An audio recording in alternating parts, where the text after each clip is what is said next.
नमस्कार, मैं हूं राजेश वर्मा और आप देख रहे हैं के न्यूज इंडिया।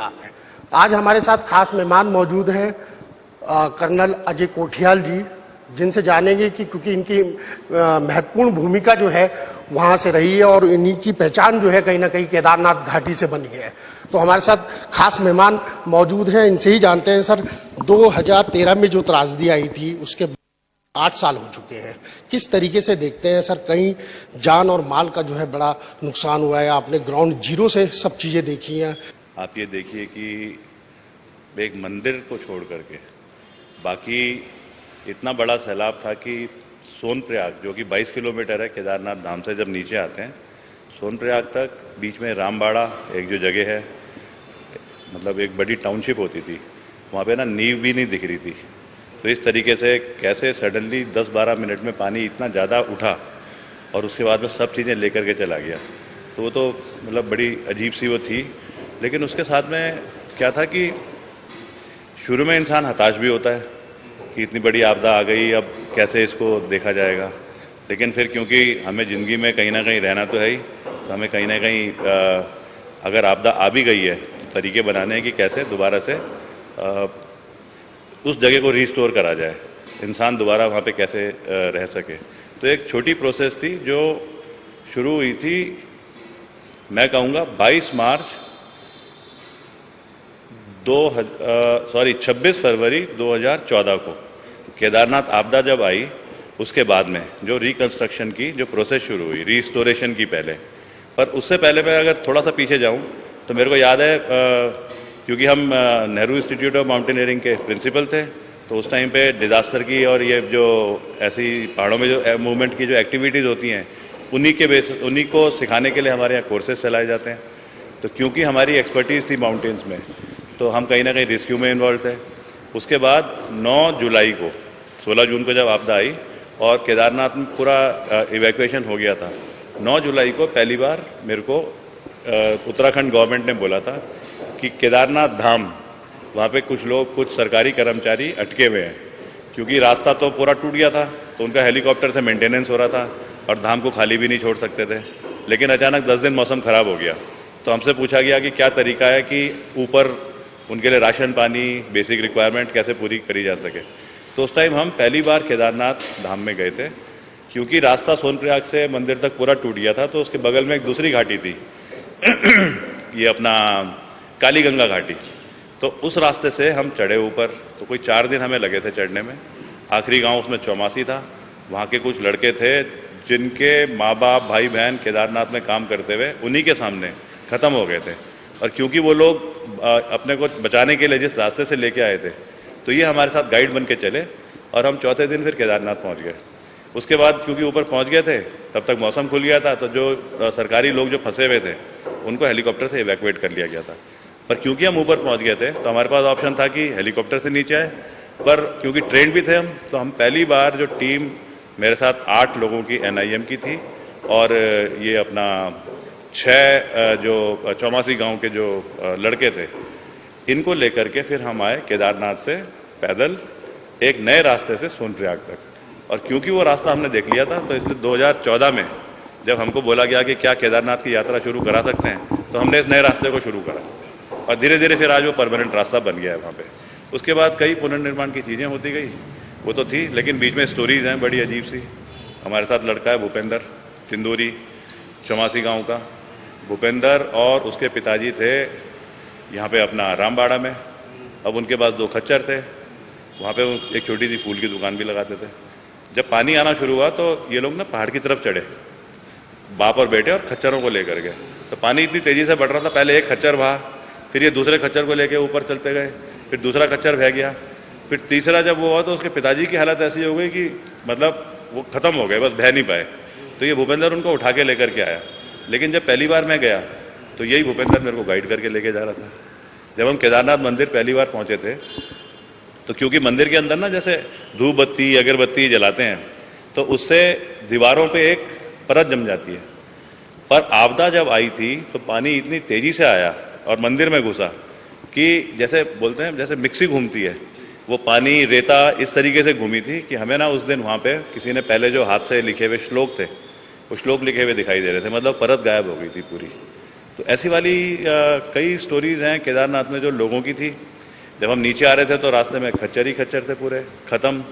एक कैप्टन भूपेंद्र है, पायलट है, उन्होंने पता नहीं कैसा रिस्क लिया। एक अच्छा वो रामबाड़ा के पास में उन्होंने हेलीकॉप्टर उतारा और एक पूरे खच्चर को बिठा उसमें डाल करके छोटे हेलीकॉप्टर में लेके आए। वो भी एक जज्बे की मिसाल थी।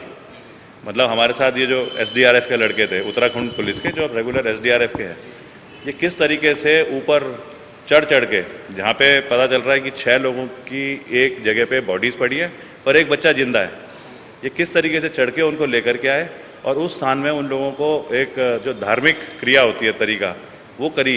ये सारी ना छोटी छोटी नरेशन है बड़े अच्छे। मैं आपको अगर उदाहरण दूं तो क्या हुआ, एक वहां पे एडीएम साहब थे, वो केदारनाथ में टेम्पररी पुल था, उसे पार करते हुए गिर गए और बह गए, उनकी बॉडी नहीं मिली। तो मतलब अब एडीएम साहब और वैसे भी एक रिस्पेक्ट करने के लिए सरकार तो कोशिश करती है, पूरी कोशिश हुई, नहीं मिल पाई बॉडी। तो हमको बोला गया कैसे बॉडी ढूंढोगे। तो मैंने एक यही जो लड़के बाद में जिनको आज हम भोले की सेना बोलते हैं या यूथ फाउंडेशन जो बनी उसको बोलते हैं, इन लड़कों ने सुझाव दिया। कहते सर ऐसा करते हैं, जिस जगह से बॉडी गिरी थी, या तो तरीका ये है क्योंकि पानी का भाव इतना तेज है, कभी पत्थर से टकरा रहा है, कभी दाहिने जा रहा है, कभी बाएं जा रहा है, उसी में बॉडी कहीं गई होगी। तो कहते हैं तरीका तो ये है कि यहां से कोई छलांग मारे पानी में और जहां जहां वो जाएगा वहीं पे शायद बॉडी मिल सकती है, पर छलांग मारने का मतलब मरना है। तो एडीएम साहब के बॉडी को रेप्लिकेट करने के लिए इन्होंने भारी लकड़ी का, उसके और बोरी बांध के अंदर पत्थर भर के पुतले टाइप बनाए, 3 पुतले बनाए, उन पे लाल कपड़ा लपेटा गया ताकि कहीं आगे मतलब कहीं पुतला दिखेगा तो लाल कपड़े में ना वो पहचान होगी। अब पहला पुतला फेंका, वो चला एक तरफ, दूसरा फेंका 5 मिनट के बाद, तीसरा फेंका, और फिर ये लोग नदी के साथ साथ रोप, क्योंकि खतरनाक और पहाड़ी काफी गहराई है वहां पे नदी की और पहाड़ की, उसके साथ साथ चलते रहे। एक पुतला मिला इनको, एक तो खैर मिला ही नहीं बिल्कुल, एक पुतला मिला, एक मिला आधा। तो वहां पे ना एडीएम साहब की बॉडी तो नहीं मिली, लेकिन वहां पे कोई 60-65 बॉडीज मिली। तो मतलब बॉडीज वैसे थी। उन बॉडियों की फिर उत्तराखंड पुलिस ने जा करके उस जगह पे वो क्रिया करी। तो मैं बोलना चाह रहा हूं ये इनोवेशन के तरीके, ये जो इम्प्रोवाइज मॉडिफिकेशन थे, ऐसे तरीके वहां पे हमको काफी देखने को मिले। ऐसे बहुत सारे हैं, अगर आप पूछेंगे तो हम जरूर बताएंगे। सर पहले तो आप एक जवान के तौर पे वहां पर तैनात थे और उस तरीके से आपने काम किया है वहां पर।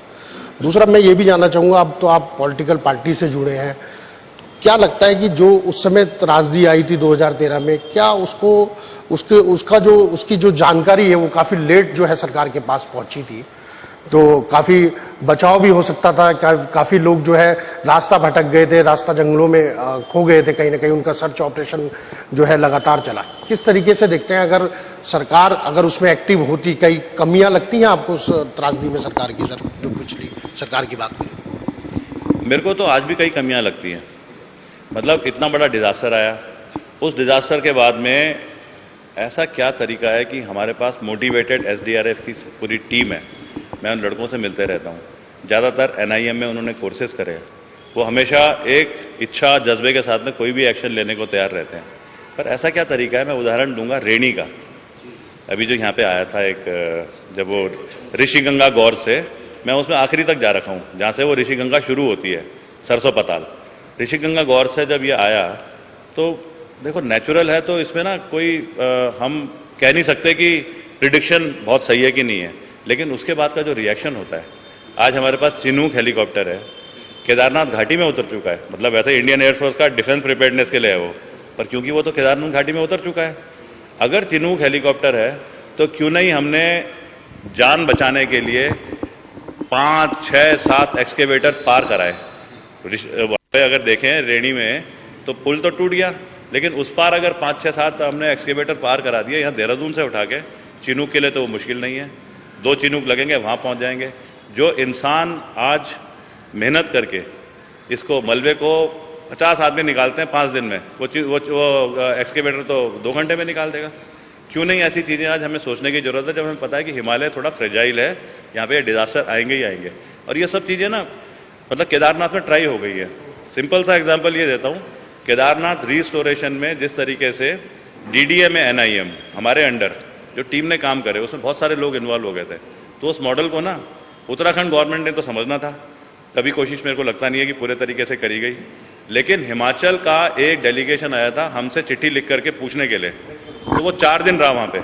उसमें आईएएस ऑफिसर थे, उसमें डॉक्टर्स थे, उसमें ये जो पुलिस डिपार्टमेंट के थे, उसमें फॉरेस्ट वाले थे। मेरा मतलब एक पूरी टीम आई थी और 3 दिन रही इस चीज को समझने के लिए कि Kedarnath restoration reconstruction Uttarakhand government ने कैसे कराए। अब वो मॉडल अपने यहाँ रेप्लिकेट करना चाहते हैं। हमारे यहाँ वो चीजें हैं, हमारे यहाँ मॉडल रेप्लिकेट की बात ही नहीं होती है। हमारे यहाँ खाली चर्चाएं होती है और उसमें कोई ना कोई अपना एक्सपर्टीज आकर के बोल देता है। आज एक्सपर्टीज की जरूरत थोड़ी है, आज तो ग्राउंड की जरूरत है। सर, प्रधानमंत्री तो बिल्कुल लगातार जो है पुनर्निर्माण को लेकर के जागरूक है। केदारनाथ में 2 बारी उन्होंने विजिट भी किया है, आपने देखा ही है, सभी लोगों ने देखा है। तो क्या अभी भी लगता है कि डेवलपमेंट को देख करके कुछ उसमें अभी कुछ बहुत चीजें रहती हैं, या उसकी प्लानिंग जो है सरकार ने अभी तक की ही नहीं है केदारनाथ को लेकर के? देखो, कुछ तो केदारनाथ की मतलब मुश्किलातें भी हैं। 11,000 फीट पे है रास्ता, पूरा का पूरा मतलब बहुत ही खड़ा हुआ है। 6 महीने 5 महीने तो वहाँ बर्फ पड़ी रहती है। फिर उसके बाद बीच में इतने खड़े पहाड़ हैं कि स्लाइड्स आने ही आने। ये तो नेचुरल है, लेकिन आस्था भी है क्योंकि वहाँ पे बाबा खुद, सबसे बड़ा मंदिर बाबा का वहाँ पे है, उसमें इंसान तो रुकेगा नहीं जाने के लिए। प्रधानमंत्री जी जब 3 बार आते हैं यहाँ पे तो इसका मतलब बहुत बड़ा मैसेज है ये। पर उतने बड़े मैसेज के बाद में क्यों केदारनाथ का जो मैं बोलूँगा एक मास्टर प्लान बन रखा है उस पर धीरे धीरे काम क्यों हो रहा है? क्यों नहीं हम एक तरीका बना पा रहे? क्यों आज देवस्थानम बोर्ड एक इशू बन गया है? मतलब देवस्थानम बोर्ड को तो बड़े अच्छे तरीके से धार्मिक स्थान पे एक वर्केबल मॉडल बनना था, वो पॉलिटिसाइज हो गया है। कभी होगा कभी नहीं होगा। तो ये सब चीजें अगर हैं और प्रधानमंत्री जी खुद आने के बाद तो वो तो दिखता है कि कहीं ना कहीं मतलब ब्यूरोक्रेसी और पॉलिटिकल जो ऑर्गेनाइजेशन एक साथ चढ़ के डिसीजन लें उसमें कहीं ना कहीं ठीक तरीके का ब्रिज नहीं बना हुआ है। आप देख रहे हैं के न्यूज, खबरों का सारथी। चलो चले, चलो चलो चले, चलो चले, चलो चलो चले, चलो चले टीका लगवाए हैं अब अपनी बारी। हम में से कोई एक न छूटे, सबकी जिम्मेदारी। चलो चले, चलो चलो चले,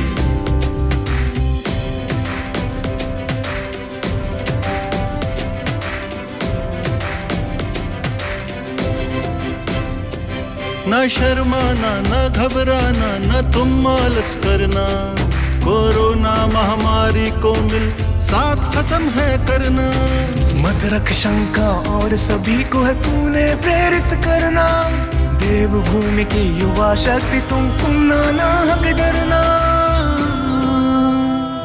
हम युवा शक्ति है, साथ में मिलके करनी है तैयारी। हम में से कोई एक न छूटे, सबकी जिम्मेदारी। चलो चले, चलो चलो चले, चलो चले, चलो चलो चले। कोरोना से लड़ेंगे जंग, वैक्सीनेशन करवाएंगे हम। कोरोना को है हराना, कोरोना मुक्त उत्तराखंड है बनाना। सूचना एवं लोक संपर्क विभाग उत्तराखंड द्वारा जनहित में जारी। खुदी को आजमाया है तो ये अंदाज आया है। खुदी को आजमाया है तो ये अंदाज आया है। तुम में भी मैं हूं, शुद्ध प्लस पान मसाला। जब से आपने डिप्टी सीएम वाली मांग की है तब से जो है भारतीय जनता पार्टी ने भी आपको काटने की रणनीति बना ली है। हमने तो कोई पद प्रतिष्ठा कुछ भी नहीं मांगा, हमारे लिए आरक्षण 1 नंबर पर है। फूट डालो राज करो, जो भी अब निषादों का आरक्षण लेके जाएगा वही हमारे गांव में वोट पाएगा, नहीं तो खदेड़ा जाएगा। हम कहते हैं जो निषादों को हक हिस्सा देगा, वो सम्मान देगा, वो हमारे गांव में घुस पाएगा। जब भारतीय जनता पार्टी कई बार सरकार रही, लेकिन मंदिर तो तभी बना जब निषाद राज की पार्टी साथ में आई।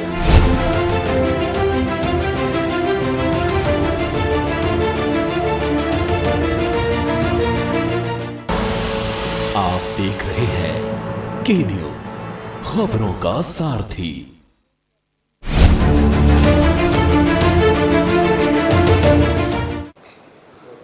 ब्रेक के बाद आपका स्वागत है और लगातार चर्चा जो है हमारी जारी है। कर्नल अजय कोठियाल जी हमारे साथ हैं और अब बात हो रही है देवस्थानम बोर्ड को लेकर के।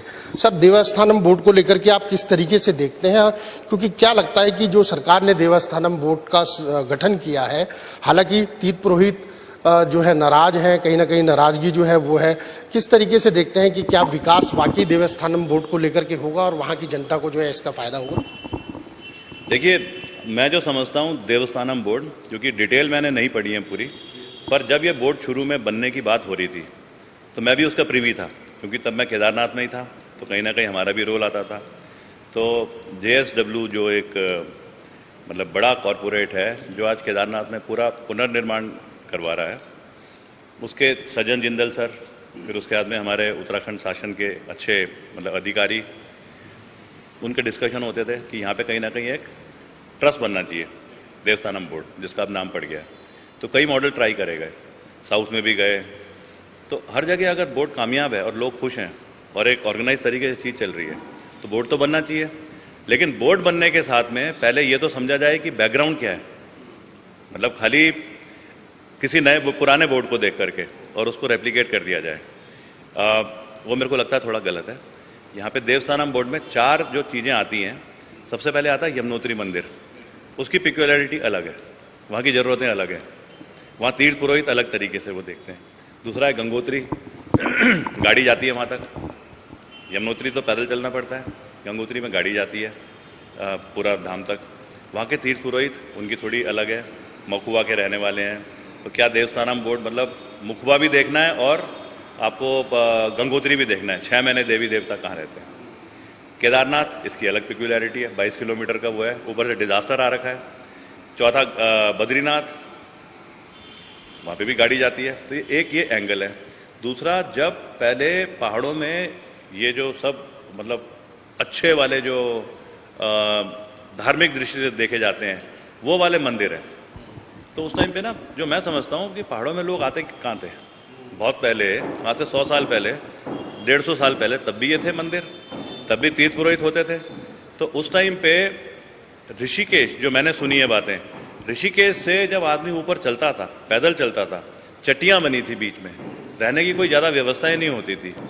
उस टाइम पे तीर्थ पुरोहित ऊपर से आते थे नीचे तक और अपने अपने जजमानों को लेकर के जाते थे ऊपर।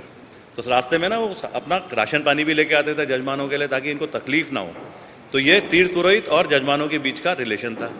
अब ये लेके जाते थे, अपने घरों में रखते थे। आज की तारीख में भी अगर आप केदारनाथ की बात करूं तो वहां पे जो जितने तीर्थ पुरोहितों के घर हैं वो अपने लिए नहीं है, वो घर वो उनके जजमानों के लिए। छोटे कमरे उन्होंने उस तरीके से बना रखे कि जब ये जजमान आएंगे और उनके वो चलता है, इस पीरियड में ये आएंगे, गुजरात से फलाने आएंगे।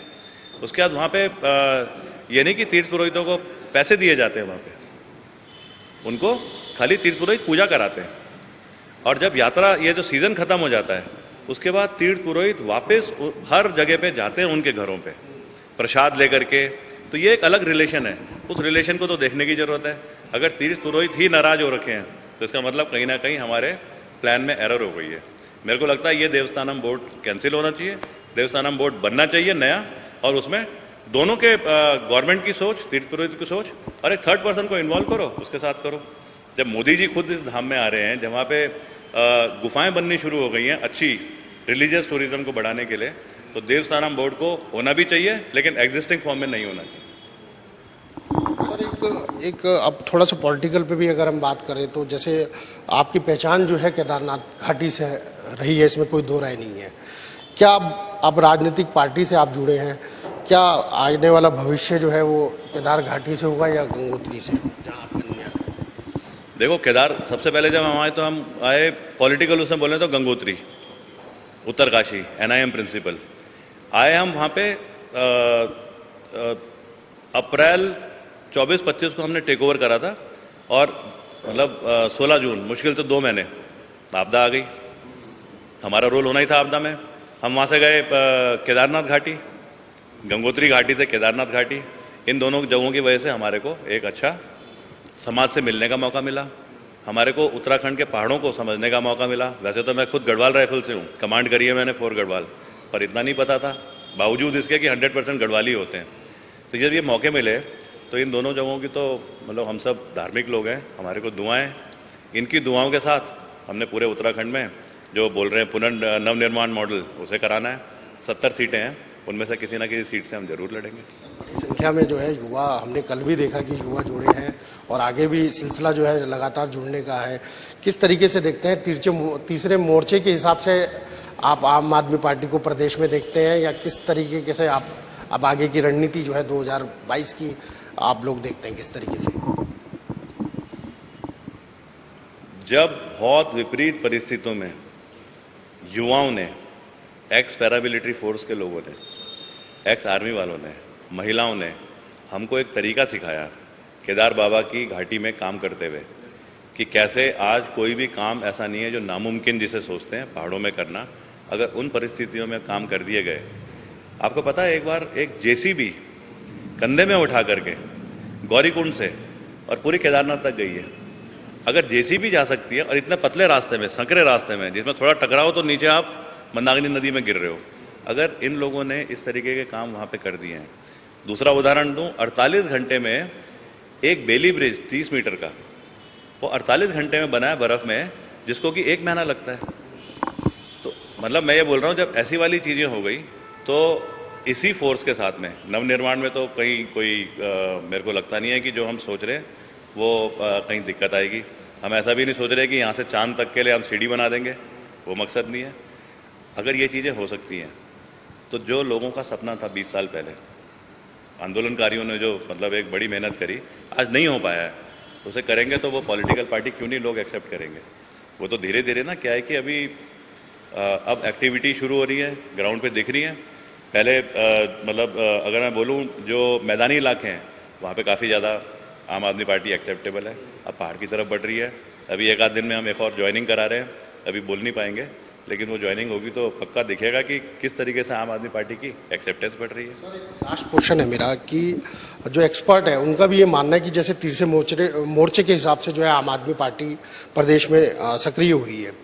क्या लगता है जो 2022 के जो चुनाव आगामी आ रहे हैं, तैयारी आपकी सॉलिड है जिस हिसाब से आप लोग चल रहे हैं, लेकिन उस हिसाब से विशेषज्ञों की राय ये है कि 1 दर्जन से ज्यादा सीटें जो है आम आदमी पार्टी ला सकती है, पहली बात।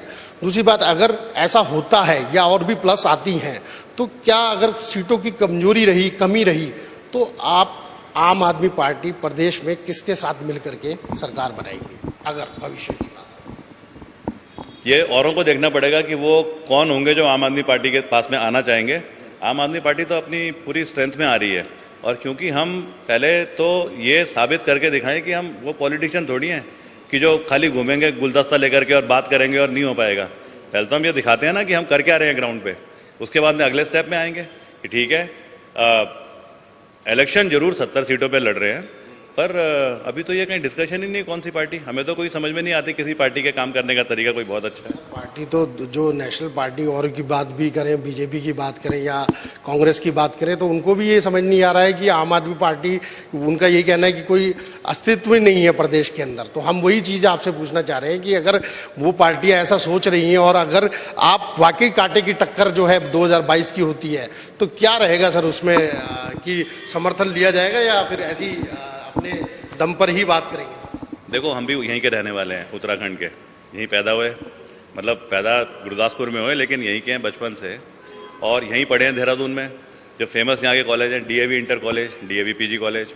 आज जो कोई भी पार्टीज हैं उसमें जो ओहदे वाले नेता हैं, कहीं ना कहीं या तो हमसे 2 साल बड़े हैं या 2 साल छोटे हैं, कुछ सीनियर भी होंगे, काफ़ी हमारे यार दोस्त भी हैं, रिश्तेदार भी हैं, हमें भी पता चलते रहता है। तो एक हम पे थोड़ी सी चोट मारने की कोशिश करी जा रही है।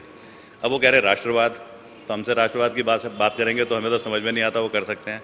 मैं बोलना ये चाह रहा हूँ, इंडियन आर्मी का एक स्लोगन है, अगर एक फौज की टीम दुश्मन की पोस्ट पे अटैक करने जा रही है और सामने से गोली नहीं चलती, तो इसका मतलब 2 होते हैं, या तो आप गलत दिशा में जा रहे हो, मतलब सामने दुश्मन है ही नहीं, और या फिर आप एम्बुश में फंसने जा रहे हो। तो अगर हमारे पे छोटे छोटे अटैक हो रहे हैं तो दिशा भी सही है, एम्बुश भी नहीं लग रहा है, कोई कुछ बोलते रहे, हम तो करके दिखाने वाले लोग हैं, और एक दिन में लेकर के नहीं चलते, हम भविष्यवाणियां नहीं करते, हम लॉजिकल चीज को लेके चलते हैं। हर चीज गणित है, फॉर्मूले हैं। 20 दिन में कोई काम करना था, सड़क बननी थी 20 दिन में, देखा 20 दिन में आधी बनी है तो फिर हम वापस जाएंगे कि ठीक है फिर 20 दिन नहीं, फिर इसे 40 दिन करो या फिर नफरी को दुगना करो। हम प्लान लेके चलने वाले लोग हैं। हमने अटैक प्लान में शामिल हुए हैं जहाँ पे कि चीन और पाकिस्तान में इंडियन आर्मी घुसती है, तो यहाँ तो वो अटैक प्लान ही नहीं है। यहाँ तो देवी देवता ऊपर बैठ के हमें खींच रहे हैं, हमें खाली चलने का तरीका बनाना है। क्योंकि चलने का जो तरीका है, साहब ने बताया कि जिस तरीके से चलने का तरीका है वो चलता रहेगा, और जो सिलसिला है आगे जो रणनीति है 2022 की भी देखे जाए तो उसके लिए तैयार है आम आदमी पार्टी। और लगातार जो प्रयास है पूरे पहाड़ से लेकर मैदानी क्षेत्रों तक, वो लगातार आम आदमी पार्टी का लगातार जारी है। वीडियो जर्नलिस्ट लईक अहमद के साथ मैं राजेश वर्मा, के न्यूज़ इंडिया, देहरादून।